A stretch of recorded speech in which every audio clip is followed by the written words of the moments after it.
প্রিয় সনাতন ধর্মাবলম্বী ভাই বোনেরা, শারদীয় দুর্গা উৎসবের পবিত্র আনন্দঘন সময়ে আপনাদের সবাইকে আন্তরিক শুভেচ্ছা ও অভিনন্দন। মহাষষ্ঠী থেকে বিজয়া দশমী পর্যন্ত প্রতিটি আয়োজনে শান্তি, সৌহার্দ্য ও আনন্দের বিস্তার কামনা করি।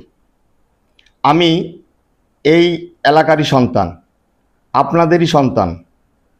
পূর্বের ন্যায় ভবিষ্যতেও আপনাদের এই মহান ধর্মীয় অনুষ্ঠানসহ সকল সময়ে আপনাদের পাশে থাকার দৃঢ় প্রত্যয় ব্যক্ত করছি।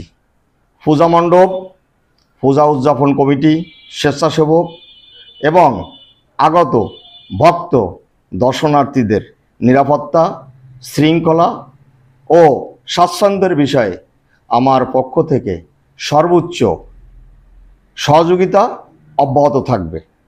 যে কোনো প্রয়োজনে আপনাদের পাশে সর্বশক্তি দিয়ে সবার সাথে সমন্বয় করে ব্যবস্থা নেওয়ার চেষ্টা করব।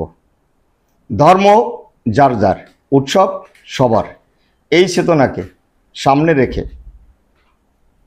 গুজব, উস্কানি পরিহার করে পরিচ্ছন্নতা, শৃঙ্খলা ও নিরাপত্তা বিধি মেনে উৎসব সফল করার আহ্বান জানাই।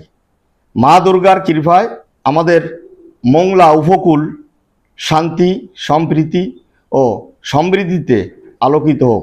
আপনাদের পরিবারে আনুক কল্যাণ। সকল সনাতনী ধর্মাবলম্বী মানুষকে শারদীয় শুভেচ্ছান্তে আব্দুল মান্নান হাওলাদার, সভাপতি বাংলাদেশ জাতীয়তাবাদী দল, বিএনপি, মংলা উপজেলা।